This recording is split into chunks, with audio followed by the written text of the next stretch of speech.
Welcome to Footprints in American History. Just a few hours ago, I learned that a person that he was an acquaintance of mine, I really almost considered him more of a friend, in all honesty. Most of my friends, my circle of friends here in Clearwater, would say the same. His name is Sol Pitchon. I just learned that he passed away, I guess, in the last day or two. I had to talk about it. Now, it's very rare. I'm going to do a video about a person that, I spent time around. Now, granted, my other channel, I did some funny stories. I did 3 parts, and it was funny stories about people I had lost. And I wanted to do those because I wanted to bring comfort to people that had lost somebody that they had loved. But this one's a little bit different because I wanted to talk about a legacy and the miracle that started this person's legacy. Now, Sol Pitchon was a person that a lot of people here in Pinellas County and Clearwater, we absolutely loved him. He was such a gentleman. They used to say that Abraham Lincoln was a gentleman. Well, that's exactly how you describe Sol Pitchon. He was such a gentle person. I used to say he was the most compassionate person alive. And I really believed that because just being around him, he had so much compassion for people, and it really just showed. So when it came to Sol, it wasn't just what he was doing to save lives here in Pinellas County. It was just when I learned the story that started this all, where it all began.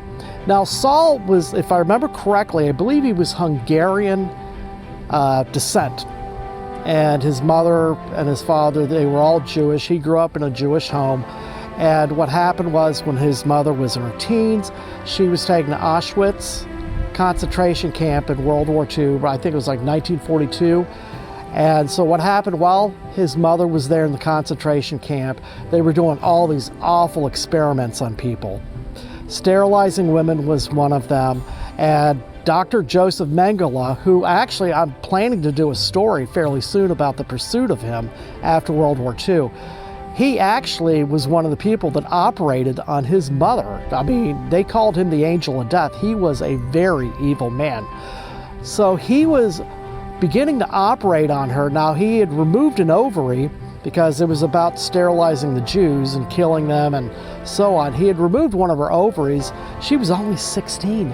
And he was going to remove the second ovary when the Allies, this was an absolute miracle, the Allies began bombing the area. So all of the Nazis ran running for cover. Well, there was an imprisoned Jew in there who was a Jewish doctor, and Mengele went to him and he said, "I want you to finish this operation." So he leaves because of the bombing, and so he goes up to his mother, this Jewish doctor, and he said, "I'm not going to do this to you. I'm not going to remove an ovary. I'm not going to do any of this unnecessary surgery." And he tells her, "I want to ask, however, that you name your first child for me." And he said also the other thing was, make sure that your monthly cycles, that you hide them. So he did it, and then what happened was his mother followed through on that. So the first child was named Sol. Guess what the doctor's name was that saved this baby's life? So fast forward to the last 20 or 30 years, and here we had this baby whose mother was in a concentration camp in Auschwitz, saving babies' lives. And I just found that such an amazing story. Now, they actually did do an interview on the 700 Club with Sol and his mother, and they talked about what happened in that concentration camp. And then Sol goes on to talk about how he was saving babies in the current times. The interview was about 2014.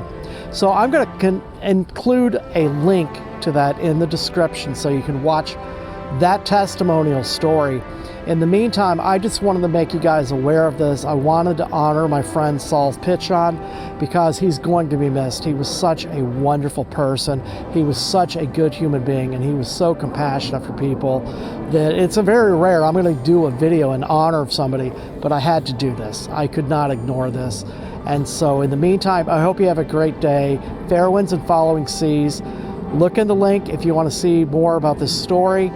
I thank you so much. Have a great day.